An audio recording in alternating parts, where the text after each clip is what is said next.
তো শিক্ষক মন্ডলী, আসসালামু আলাইকুম ওয়া রাহমাতুল্লাহি ওয়া বারাকাতুহু।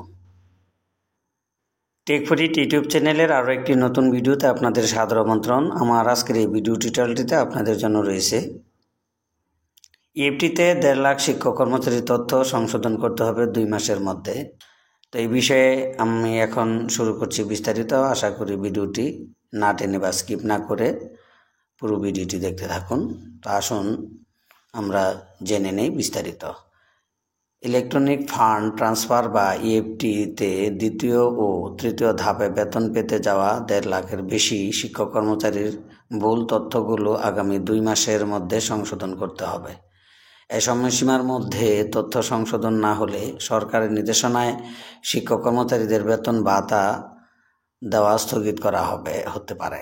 বুধবার মাধ্যমিক ও উচ্চ শিক্ষা অধিদপ্তর মাওসি এবং এডুকেশন ম্যানেজমেন্ট ইনফরমেশন সিস্টেম বা ইএমআইএস সেল সূত্রে তথ্য জানা গেছে।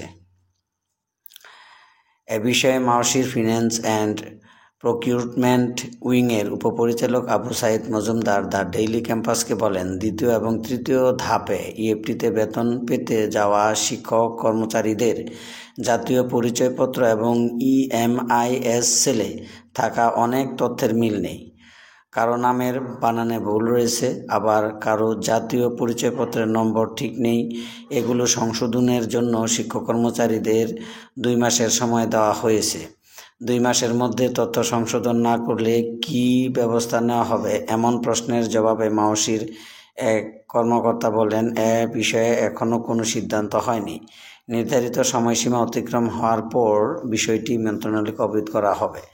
এরপর মন্ত্রণালয় থেকে এ বিষয়ে চূড়ান্ত সিদ্ধান্ত জানানো হবে। এ বিষয়ে মাওসির উপপরিচালক আবু সাইদ মজুমদার ৬৭,০০০ শিক্ষক কর্মচারীর বেতন আজ বৃহস্পতিবার ব্যাংকে পাঠানো হতে পারে। কোনো কারণে আজ সম্ভব না হলে আগামী সপ্তাহের শুরুতেই ব্যাংকে টাকা পাঠানো হবে। তিনি আরও বলেন, তৃতীয় ৮৪,০০০ জনকে ইএফটির মাধ্যমে বেতন দেওয়া হবে। তাদের তথ্য যাচাই বাছাইয়ের কাজ চলছে জানিয়ে তিনি বলেন, এ প্রক্রিয়া শেষে প্রার্থীদের তথ্য শিক্ষা মন্ত্রণালয়ে পাঠানো হবে। মন্ত্রণালয়ের অনুমোদনের পর অর্থ ছাড়ের জন্য চিফ অ্যাকাউন্টেন্ট এর কাছে পাঠানো হবে। এরপর ব্যাংক টাকা যাবে। এ প্রক্রিয়া শেষ হতে কিছুটা সময় লাগবে। আজকের গুরুত্বপূর্ণ এবং সর্বশেষ লেটেস্ট আপডেট নিউজটি। তো আশা করি ভিডিওটি আপনাদের ভালো লেগেছে। তো এই জাতীয় ভিডিও পেতে অবশ্যই টেক ফর ইট ইউটিউব চ্যানেলের পাশে থাকবেন এবং চ্যানেলটি সাবস্ক্রাইব করে রাখবেন।